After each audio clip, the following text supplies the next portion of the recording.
तेरा को बालन्य आरोग्य दीविंచి ఆశీర్వదించు. నన్నతులను తండ్రి బిడ్డలిచ్చిన గొప్ప తండ్రి నీకే వందనాలు. స్తోత్రం ప్రభా యేసయ్య పడతారు కదా తండ్రి మాకు మేలు చేసే తండ్రి యేసయ్య వందనాలు స్తోత్రం. నేను మరొక నా తండ్రి నీ సన్నిధికి వెళ్ళడానికి మాకు సహాయం దయచేసి ఏ కుటుంబాలలో ఏ అవసరం అనుకుంటున్నాను అవసరం చేయించుకున్నాను గొప్ప తండ్రి గొప్ప రాష్ట్రంలో ప్రేమాలకు మీ మిత్రులు తండ్రి సింహాలు ప్రతి ఈ భావాలను మొదలైన స్థితులు శోషణ స్థితులు శోషణ పెరగడానికి సహాయం మరి వచ్చిన వారి తండ్రి రాని వారి బలపరిచి ఆశించిన అందరంగా దేవించిన సరళంగా దేవించిన ఆశించిన మీ అభిషక్తి దయచేయన నాకు కావాల్సిన శక్తి వరం దయచేయన వ్యాధితో అభిషేకించేయన నా తండ్రి వీరాలతో మాట్లాడుతున్నాను మగలాంటి వారి రోగులను స్వస్థపరిచే దయచేసే ధైర్యం అందులో దయచేసే ధైర్యం ప్రతి బిడ్డకి కష్టపడితే సహాయం ఇచ్చిన కష్టపడి వస్తున్న నేను వ్యర్థ జీవితాలు వ్యర్థమైన జీవితాలు కాకుండా మీ అందరూ బలపరచండి. ఇదే సమాధికారి శక్తివంతులు మా కుటుంబాలకు మీ తోడు సమస్త ఘనత మహిమానికి చెల్లించుకుంటూ మమ్మల్ని తగ్గించుకుంటూ మీ నామాన్ని హెచ్చించుకున్నాను తండ్రి.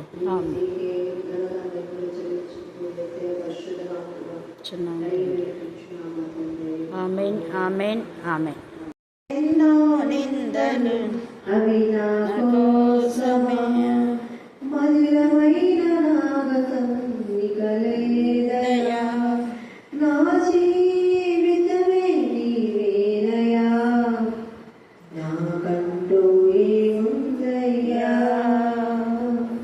నా జీవితమే నీవేనయా నాకంటూ ఏముందయ్యా యేసుని త్యాగమే నా పాప శిక్షకై యేసుని త్యాగమే నా పాప శిక్షకై బంధువులే బాధే ఎడబాసినా నా వారే నన్నే అంబేసినా బంధువులే బాధే ఎడబాసినా నా నా వారే నన్నే అంబేసినా స్నేహితులే చూడనట్టు వెళ్ళిపోయినా నన్ను ఒంటరి చేసి రారువినా స్నేహితులే చూడనట్టు వెళ్ళిపోయినా నన్ను ఒంటరి చేసి రారువినా నా జీవితమే నీవేనయా నాకంటూ ఏముందయ్యా నా జీవితమే నీవేనయా నాకంటూ ఏముందయ్యా. ప్రకటన గ్రంథం 7వ అధ్యాయం 10 నుండి 15 వరకు చదువుతుంది. సింహాసనాసీనుడైన మా దేవునికి గొర్రె పిల్లకును మా రక్షణకై స్తోత్రమని మహాశబ్దంతో ఎలుగెత్తి చెప్పుడి. దేవదూతలందరూ సింహాసనం చుట్టూను పెద్దల చుట్టూను ఆ 4 జీవుల చుట్టూను నిలువబడి ఉండేది. వారి సింహాసనం ఎదుట సాష్టాంగపడి ఆమేన్, యుగ యుగముల వరకు మా దేవునికి స్తోత్రము మహిమయు జ్ఞానమును కృతజ్ఞతాస్తుతియు ఘనతయు శక్తియు బలమును కలుగును గాకని చెప్పుచు దేవునికి నమస్కారం చేసింది. ఆమేన్. పెద్దలలో ఒకడు తెల్లని వస్త్రం ధరించుకుని ఉన్న వీరెవరు, ఎక్కడి నుండి వచ్చిరని నన్ను అడిగాను. అందుకు నేను, అయ్యా నీకే తెలియనగా అతడు ఈలావు నాతో చెప్పాను, వీరు మహాశ్రమ నుండి వచ్చిన వారు గొర్రెపిల్ల రక్తంలో తమ వస్త్రములను ఉదుక్కొని వాటిని తెలిపి చేసుకోండి. అందువలన వారు దేవుని సింహాసనం ఎదుట ఉండి రాత్రింపగలు ఆయన ఆలయంలో ఆయన సేవించుచున్నారు. సింహాసనాసీనుడైన వాడు తానే తన గుడారం వారి మీద కప్పును. దేవుడి లేఖనం మనం ఇంట్లో దీవించి ఆశీర్వదించిన గాక. ఆమేన్ ఆమేన్. జీవితంలో వెలుగులా దేవుడి నామమునకు మహిమ కలుగాక. ఈరోజు మన ధ్యాన అంశం ఏంటంటే గొర్రెపిల్ల రక్తములో కడగబడి వస్త్రములు తెలుపు చేసుకున్నవారు.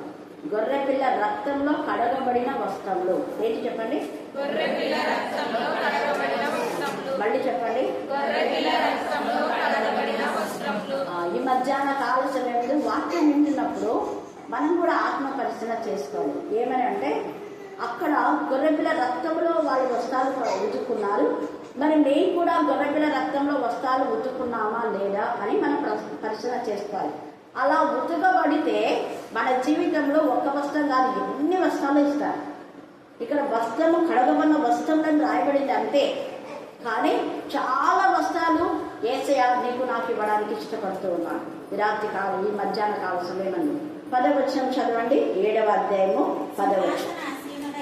సింహాసనాసీనుడైన మా దేవునికి గొర్రెపిల్లకును మా రక్షణకై చూడండి, మా రక్షణకై. ఇక్కడ వీళ్ళు అంటున్నారు రక్షణ పొందిన వ్యక్తి గుణలక్షణాల గురించి ఇక్కడ రాస్తున్నారు. రక్షణ పొంది వెంటనే దేవునికి మా రక్షణకై నీకు వందనాలు ప్రభువా. ఎంత బాగా చెప్తారు. రక్షణ గురించి ఎల్లప్పుడూ మనం కొనియాడే వారంగా మనం ఉండాలి. అసలు రక్షణ అంటే బ్యాప్టిజం కాదు. చాలా మంది బ్యాప్టిజం తీసుకుంటే రక్షణ వచ్చేస్తుందిలే అని అనుకుంటున్నాం.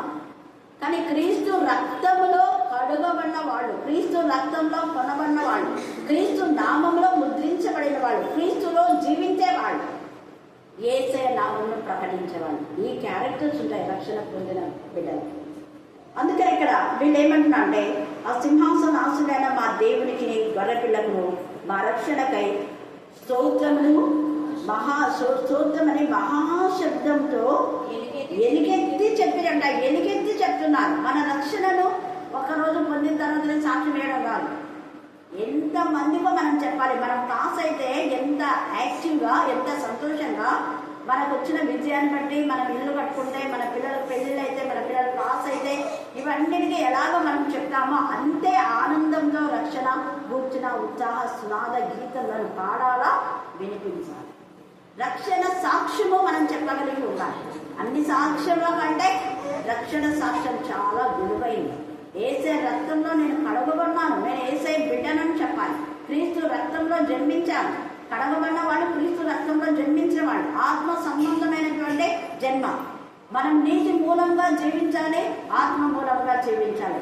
నీటి ద్వారా మనం బ్యాప్టిజం తీసుకుంటాం, ఆత్మ ద్వారా జన్మించడమే నిజమైన రక్షణ. ఆత్మలో ఎప్పుడైతే జన్మిస్తామో ఆత్మ సంబంధమైన గుణలక్షణాలన్నీ మనకు వచ్చేస్తాయి.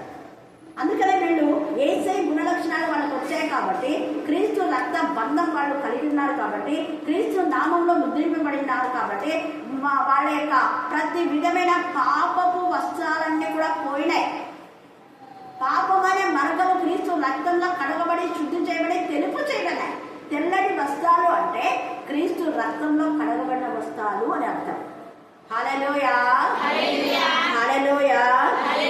హల్లెలూయా. తర్వాత వీళ్ళిలా ఎలుగెత్తి చెప్తూ ఉంటే దేవదూతలందరూ సింహాసనం చుట్టూను, పెద్దల చుట్టూను, 4 చివుల చుట్టూను నిలబడి ఉండాలి. చూడండి, దేవదూతలు, పెద్దలు, 4 చివులు. 4 చివులు ఆల్రెడీ నిలబడే ఉన్నాయి. ఇక ఈ పెద్దలు సింహాసనం మీద కూర్చున్న వాళ్ళు నిలబడినారు. దేవదూతలు కూడా ఎప్పుడు నిలబడినారు. అందరూ నిలబడి ఏం చేస్తున్నారంటే సింహాసనం ఎదుట సాష్టాంగ పడి, పెద్దలు సాష్టాంగ పడుతున్నారు. చూడండి, సాష్టాంగ నమస్కారం చేసి ఆమేన్ అంటే అవును, వీళ్ళ రక్తంలో కడగబడిన వారు, వీళ్ళు క్రీస్తు సంబంధులు అని వాళ్ళు కూడా ఆమేన్ అంటే అవును కాక కరెక్ట్ వీళ్ళు చెప్పింది ఆమేన్ అని అంటున్నారు. యుగ యుగముల వరకు మా దేవునికి స్తోత్రమును, మహిమయు, జ్ఞానమును, కృతజ్ఞతాస్తుతియు, ఘనతయు, శక్తియు, బలమును కలుగును కాక అని చెప్పుచు దేవునికి నమస్కారం చేసి సాగిలపన్నారు, నమస్కారం చేస్తారు. ఇక్కడ వీళ్ళు చెప్పినటువంటి ఈ అంశాలన్నీ కూడా దేవునికి క్రీస్తు రక్తంలో ఎవరైతే కడగబడతారో వాళ్లకు తండ్రి అయిన దేవుడు మహిమతో నింపుతాడు, మహిమ వస్త్రాలు ఇస్తాడు. ఇక్కడ తెలుపు చేయబడిన వస్త్రాలు, మహిమ వస్త్రాలు కూడా దేవుడు ఇస్తాడు. 61 యెషయా 3వ అధ్యాయంలో అక్కడ దుఃఖములకు ప్రతిగా మనం చూస్తాం, బూడిదకు ప్రతిగా, తర్వాత సంతోష వస్త్రాన్ని దేవుడు మనకిస్తాను. చూడండి, చదవండి. 3వ సీయోనులో దుఃఖించే వారికి ఉల్లాస వస్త్రం, దుఃఖించే వారికి ఉల్లాస వస్త్రం ధరింప చేయుటకు బూడిద ప్రతిగా. ఎంత చక్కగా చెప్తున్నాడు అక్కడ పరిశుద్ధాత్మదేవుడు. కాబట్టి ఈ యొక్క మధ్యాహ్నం కాల సమయం మనం జ్ఞాపకం చేసుకోవాలి. దేవుని యొక్క ఆత్మ ద్వారా మనము నింపబడినప్పుడు దేవుని ఆత్మ గుణ లక్షణాలు మనం కలిగి ఉండాలి. అందుకే దుఃఖిస్తున్నటువంటి పాపంలో మగ్గిపోయి, పాపంలో కునుకుపోయి దుఃఖిస్తున్న ఆత్మలను భయంకరమైన వేదన, రోదన, రోగంలో, మరి నిందలతో, ఆర్థిక సమస్యలు, అప్పుడు ఏమన్నా కూడా అనే దుఃఖం, ఏదైనా ఆ దుఃఖాన్ని యేసే రక్తంలో తొలగించాలి, యేసే నామంలో తొలగించబడతారు. నీ దుఃఖ వస్త్రాలు తీసేసి ఉల్లాస వస్త్రాలు ఇస్తారు. ఇక్కడ మహిమ అంటే మహిమ వస్త్రాలు ఇస్తారు. తర్వాత మనం చూస్తే శక్తినిస్తాడు, దేవుని యొక్క శక్తినిస్తాడు. మనం చూస్తే మత్తయి సువార్త 10వ అధ్యాయంలో యేసు ప్రభుల వారు ఆయనకున్న శక్తి, ఆయనకున్న అధికారాన్ని 12 మంది శిష్యులకు ఇస్తారు. ఎందుకంటే 12 మంది శిష్యులను తమ తల్లిదండ్రులను, అన్నదమ్ములను, అక్క చెల్లెలను, ఇళ్లను, భూములను వదిలేసుకుని ప్రభువును వెంబడించాడు. ఈ మధ్యాహ్నం ముందు మనం అన్ని వదిలి ప్రభువును వెంబడిస్తే ఎప్పుడైనా తక్కువ చేయండి. అన్ని వదిలి రమ్మని కాదు మీకు చెప్పేది.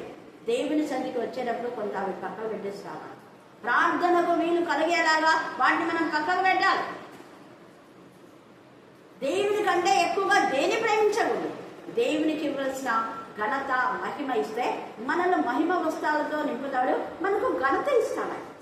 ఇక్కడ శిష్యులకు ఆయన శక్తి, అధికారాన్ని ఇచ్చి మీరు కూడా వెళ్ళి రోగులను స్వస్థపరచండి, దయ్యాలను వెళ్ళగొట్టండి, చనిపోయిన వారిని లేవనెత్తండి అని ఇవన్నీ చెప్తే వాళ్ళు అవన్నీ చేశారు. యేసే శక్తి ద్వారా, యేసే అధికారం ద్వారా వాళ్ళు ఘనత పొందారు. హల్లెలూయా, హల్లెలూయా, హల్లెలూయా. యేసయ్యను గణపరిచిన వారికి ఎప్పుడు ఘనత తక్కువ కాదు. అందుకే నన్ను గణపరచు వారిని నేను గణపరుస్తాను మీరు సెలవిచ్చాడు తండ్రి అయిన దేవుడు. వాడు ఎప్పుడైతే అలాగా అద్భుతాలు చేశారో అపోస్తుల కార్యంలో పునరుద్ధరణ అయిన తర్వాత ఈ శిష్యులను చూసి భూమిని తలకిందులు చేసే వాళ్ళు ఇక్కడికి వచ్చారా అన్నా. ఎంత ఘనత! భూమినే తలకిందులు చేసే పవర్ వీళ్ళకి ఇచ్చాడు తండ్రి అయిన దేవుడు అని వాళ్ళు ఎంత సాక్ష్యం ఇచ్చారు. కాబట్టి మధ్యాహ్న కాల సమయంలో నీకు కూడా దేవుడిస్తాడు. ఆయన పక్షపాతం లేదు. శిష్యులకు ఏ విధానంలో అధికారం ఇచ్చాడో ఆయన నామంలో నీకు నాకు అధికారం ఇవ్వడానికి ఆయన తండ్రి అయిన దేవుడు సమర్థించాడు. ప్రేమ గల తండ్రి, పక్షపాతం లేని దేవుడు. వాళ్ళకు మాత్రమే ఇచ్చి నీకు నాకు ఇవ్వనని చెప్పలేదు. అందరికీ ప్రయాసపడి భారం మోస్తున్న సమస్తమైన వాళ్ళారా ఎవరి దగ్గరికి రావాలా? తీసే దగ్గరికి రండి. మీ పాప భారాన్ని తొలగించి మీ యొక్క కాడిని, నేను బరువు కాడిని తీసేసి తేలిక చేస్తాను. మీరు నన్ను వెంబడిస్తే మీ ముందు వెనక ఆ కాడిని నేనే మోస్తాను. రాజ్య భారం మోసే దేవుడు, కుటుంబ భారం మోసే దేవుడు మన దేవుడు. అందుకే నీ కుటుంబాన్ని ఎలా నడపాలో నీకు శక్తి చాలదా దేవుడు శక్తినిస్తాడు. అపవాదితో జయించే శక్తి లేదా శక్తినిస్తాడు. మొన్న మా యొక్క తిస్స అంటే నేను పెంచుకున్నటువంటి కుక్క, ప్రియమైన కుక్క, ఆ తిస్సకు దేవుడు శక్తినిచ్చినాడు. యాక్చువల్గా గాడిదకు నోరిచ్చినట్టుగా పెద్ద పామది, ఎంత పెద్ద పడగ ఉంది, చాలా పొడుగా ఉంది, ఎంత లావు ఉంది. అసలు మనుషులు చంపడానికే కూడా మల్లబడుతుందని వాళ్ళు అన్నారు చూసిన వాళ్ళు. కానీ అది ఎంత రోషంతో దానితోని కాళ్ళతోని లాగి నోటితోని కొరికి చంపగలుగుతుంది. హల్లెలూయా. మేము కర్రతో కొట్టడానికి కూడా అవకాశం, మేము కర్రతో కొట్టడానికి కూడా పట్టుకోవడానికి పోతుంది. నేను నీళ్ళు అంటే ఇది దానికి నీళ్ళు వస్తే అప్పుడు పక్కన పోయింది. చూడండి ఎంత ఇదిగా. అసలు అపవాది అంటే దాన్ని కూడా తెలిసిందే. అపవాది ఇక్కడ ప్రార్థన జరుగుతున్న సమయంలో చూడండి వెనకాల నుంచి గేట్లో నుంచి అది వచ్చింది. మేము ప్రార్థనలో పాటలు పాడుకుంటున్నాం, అది మరుగుతుండే ఊరికేదో మరుగుతుందిలే నేను అనుకున్నా. కానీ ఎంత గొప్ప గురు. మళ్ళీ నాకెళ్ళి చూస్తుంది, మళ్ళీ అక్కడ పోతుంది, దాన్ని చూస్తుంది, అది పారిపోతుందేమో, దానికి భయం ఎట్టు వచ్చేసింది, మళ్ళీ నన్ను చూస్తుంది, మళ్ళీ మరుగుతుంది. నేను వచ్చిన తర్వాత కొంచెం ఇదైపోయి ఇంకా దానితో ఆడుకుంది చెడుగుడు. హల్లెలూయా, హల్లెలూయా. అది భయపడిపోతుంది, నీళ్ళ మధ్యలోకి దాక్కుంటుంది. కాలుతని మళ్ళీ ఇలా లాక్కొని ఆ పాము పడగ బట్టి చంపి పడేస్తుంది. పడగ విప్పింది, కానీ అది ఏం భయపడాలి. మనమైతే ఎంత భయపడతాం కదా. నాకు కూడా భయం లేదు. చంపే అవి ఏమన్నా కానీ దేవునికి విరోధమైనవి ఇక్కడికి వచ్చినట్టే ఖచ్చితంగా చావనికిన వస్తాయి. అందరూ అంటున్నారు చావనికిన వచ్చింది కదా. దేవునికి స్తోత్రం. ఎవరికి హాని చేయకుండా దేవుడు దాన్ని చంపేశాడు. హల్లెలూయా, హల్లెలూయా. ఈ మధ్యాహ్నం ముందు దేవుడు నీకు శక్తిని ఇస్తాడు. అపవాదం ఎదిరించే శక్తిని దేవుడు ఇస్తాడు. అందుకే శక్తి, తర్వాత దేవునికి కృతజ్ఞతాస్తుతులు, ఘనతయు అంటున్నాడు ఇక్కడ. చూడండి, కృతజ్ఞతాస్తుతియు, ఘనతయు, శక్తియు, బలమును కలుగుగాక అని అంటే దాని అర్థం ఏంటి? మనకు కూడా దేవుడు ఇస్తాడు అని. దేవునికి స్తుతి చెల్లించాలి, మనకు కూడా దేవుడు ఆ శక్తిని మనకిస్తాడు. తర్వాత ఏమంటున్నాడు చూడండి, దేవునికి నమస్కారం చేశారు ఆమె అన్నాడు. పెద్దలలో ఒకడు తెల్లని వస్త్రములు ధరించుకునేనా వీరెవరు? మనల్ని కూడా అడుగుతారు, వీరెవరబ్బా, వీరు క్రైస్తవులా? క్రైస్తవులు అంటే ఇతరులు గుర్తించే విధానంలో మన ప్రవర్తన, మన మాట ఇవి ఉండాలి. వేషభాష కాదు. క్రైస్తవులు అంటే ఊగా తెల్లటి వస్త్రాలు వేసుకుంటారులే. తెల్లటి వస్త్రాలు వేసుకున్నంత మాత్రాన క్రైస్తవులు అయిపోరు. రాజకీయ నాయకులు కూడా వేసుకుంటారు, విధవరాళ్ళు కూడా వేసుకుంటారు కదా. విధవరాళ్ళకి తెల్లటి వస్త్రాలు ఇస్తారు. అంత మాత్రాన భక్తి కాదు. హృదయంలో క్రీస్తు రక్తంలో కడగబడి శుద్ధి చేయబడి యేసే నామంలో జీవించిన వాడు తెల్లటి వస్త్రాలు అంటే. తెల్లటి వస్త్రం అంటే పరిశుద్ధమైన జీవితం. తెల్లటి వస్త్రం అంటే నీతి క్రియలు. మన ప్రకటన 19వ అధ్యాయంలో 8వ వచనంలో ఆ మాట తేటగా రాయబడింది. వస్త్రములు అంటే క్రియలు. చదవము. ఆమె ధరించుకొనుటకు ప్రకాశములు, నిర్మలమునైనా. నిర్మలం అంటే తెలుపుకు సూచన. సన్నపు నారబడ్డలు ఆమెకి ఇవ్వబడ్డాయి. అవి పరిశుద్ధుల నీతి క్రియలు. నీతి క్రియలని రాయబడింది. క్రియలు లేకుండా తెల్ల బట్టలు ధరించుకుంటే అది ఏం ప్రయోజనం ఉండదు. హృదయ శుద్ధి లేకుండా ప్రార్థన చేసినా, పాడినా, వాక్యం చెప్పినా కూడా ప్రయోజనం ఉండదు. హృదయ శుద్ధి చాలా ఉంది. హృదయ శుద్ధితో నువ్వు కూర్చోనని చేయి, నిలబడని చేయి, సాగిరపడి చేయి, దేవుడి ప్రార్థన వింటాడు. మోకాళ్ళు చేయి, చేతులు ఎత్తి చేయి, చాయిస్ అది. నువ్వు ఉపవాసం ఉంటే ఉండొచ్చు, ఉపవాసం లేకపోయినా ఉపవాసం ఉంటేనే ప్రార్థన వింటాడు అనేది తప్పుడు కూడా. నీకు ఇష్టమైతే చేతులైతే ఉపవాసం ఉండు, ఉపవాసం లేకపోయినా దేవుని ప్రార్థన వింటాడు. ఎప్పుడు? హృదయ శుద్ధ హృదయం. మన క్రియలు నీతిగా ఉండాలి. ఆ నీతి ఎలాంటి స్వనీతి కాదు, దేవునికి ఇష్టమైన నీతి. అబ్రహాము దేవుని నమ్మినా అదే తనకి నీతిగా ఎంచబడి. నమ్మకమైన వస్త్రాలు, విశ్వాసంతో కూడిన వస్త్రాలు, నిరీక్షణతో కూడిన వస్త్రాలు. అవే మహిమ వస్త్రాలు, జబల వస్త్రాలు, ఆనంద వస్త్రాలు, ఉల్లాస వస్త్రాలు, సంతోష వస్త్రాలు, రక్షణ వస్త్రాలు, ఇవన్నీ కూడా ఉన్నాయి. కాబట్టి ఈ వస్త్రాలన్నీ మనం ధరించాలంటే క్రీస్తు రక్తంలో కడగబడి ఉండాలి. అందుకే వీళ్ళెవ్వరు అంటే అక్కడ తేటగా జవాబు చెప్తున్నాడు. ప్రశ్న వేసినారు, ఎక్కడి నుండి వచ్చిరని నన్ను అడిగాను. అందుకు నేను, అయ్యా నీకే తెలియననగా. యోహాన్ అంటున్నాడు, నీకే తెలుసయ్యా పెద్దలు కాదు, మీరు ఎప్పటి నుంచో అన్నారు కదా నాకంటే ముందు. ఈ పెద్దలు 24 పెద్దలు ఇశ్రాయేలు 12 గోత్రాలు కాదు, యేసు ప్రభు 12 మంది శిష్యులు కాదు. వాళ్ళు ముందే దేవుని సభ, యోబుది ఆది కాండంలో ఉన్నాడు. యోబు ముందే సభ ఏర్పాటు చేయలేదు. ఆ సభలో ఖచ్చితంగా పెద్దలు ఉంటారు. ఏదైనా ఒక సభ జరుగుతుందంటే పెద్దల ఆశీర్వాదాలు ఉంటారు. అలాగా పెద్దలు ఉన్నటువంటి ఆ పెద్దలకు మీకే తెలుసు, నాకేం తెలుసు, ఎంత బాగా చెప్తున్నారు వ్యవహారం. నేను యేసుప్రభు శిష్యులే, యేసుప్రభు రొమ్మన అనుకున్నాను. నేను పిహెచ్డీ చేసిన, నేను ఎంఫిల్ చేసిన, నేను డాక్టరేట్ చేసిన అని నాకంతా తెలుసులే అన్నా. మీకే తెలుసు, తెలిసింది చెప్తాను, తెలియంది తెలియదని చెప్తాను. తెలుసుకోవాలి. అంతేగాని తెలియని దాన్ని తప్పుడు అర్థాలు చెప్పి తెలిసినట్టుగా బిల్డప్ ఇవ్వకూడదు. తెలియంది తెలియదని చెప్పాలి, తెలిసింది చెప్పాలి సత్యాన్ని. తెలియని వాటిని తెలుసుకోవాలి. హల్లెలూయా. తగ్గించుకోవాలి. మనకు తెలియని నేర్చుకోవడానికి తగ్గింపు స్వభావం. అంతేగాని నేను చెప్పిందే కరెక్ట్ అనేది కానీ వాక్యానుసారమైన కరెక్షన్ మనం చేసుకోవాలి. వాక్యంలో అది ఉందా లేదా, ఎవరు చెప్పినా, దేవదూతలు చెప్పినా కూడా వినకూడదు. మనం వాక్యంలో ఉన్నది మాత్రమే మనం వినాలి, చేయాలి. అందుకే యోహాను తెలియదు కాబట్టి తెలియదే అని చెప్తున్నాడు. నీకే తెలియననగా అతడు ఈలాగు నాతో చెప్తాను. ఏమంటున్నాడు చూడండి, వీరు మహాశ్రమల నుండి వచ్చిన వారు. అది మహాశ్రమల నుండి. ఈ మధ్యాహ్న కాల సమయంలో అగ్ని లాంటి శ్రమలు నీకు వచ్చినాయా, దేవుని నిన్ను విడిపిస్తాను. శ్రమల లోయల గుండా శ్రమ అనే వస్త్రాన్ని తీసేసినారు, దుఃఖం అనే వస్త్రాన్ని తీసేసినారు. అందుకే వీళ్ళు మహాశ్రమ నుంచి వచ్చారు.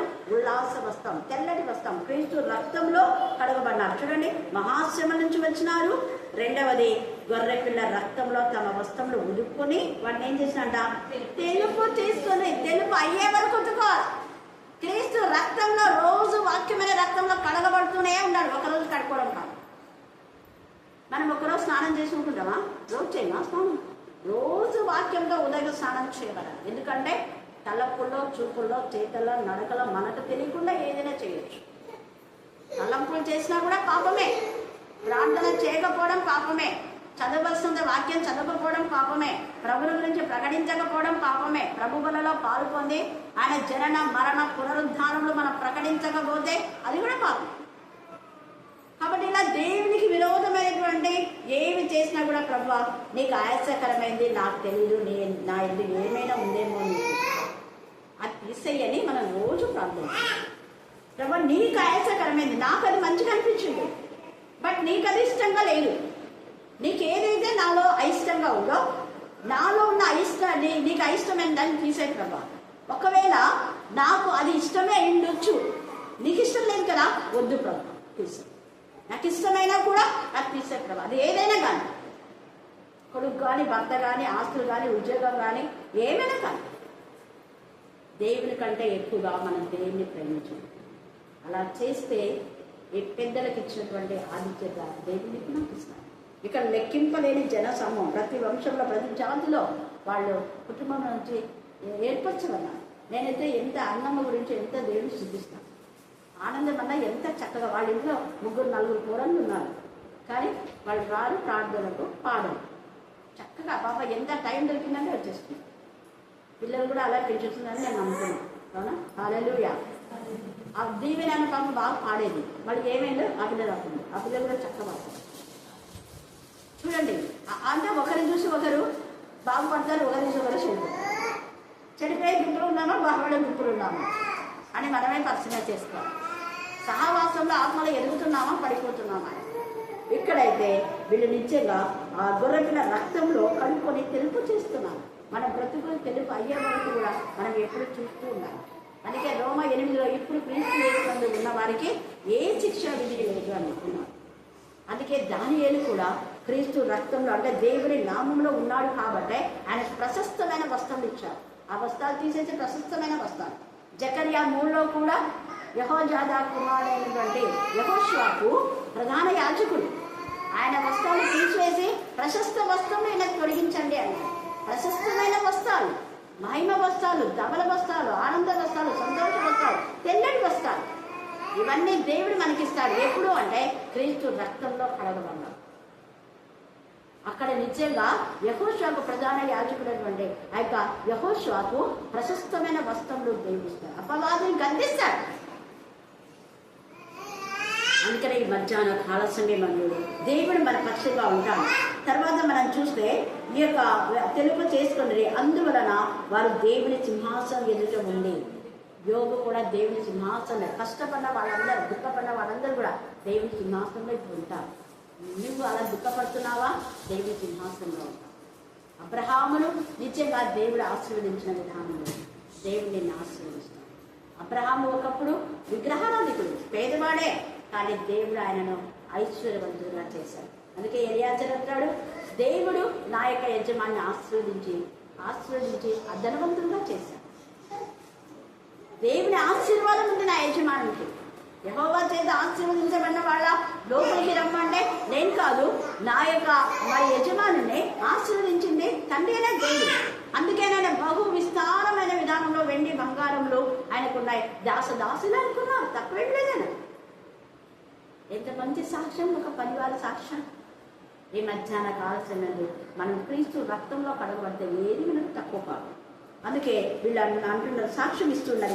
ఇక్కడ దేవుని సింహాసనం ముందు ఎదురు ఉండే రాత్రి మగళ్ళు ఆయన ఆలయంలో ఆయన రాత్రి మగళ్ళు అంట. మనం ఒక గంట ఉండడానికి వెళ్ళాలి.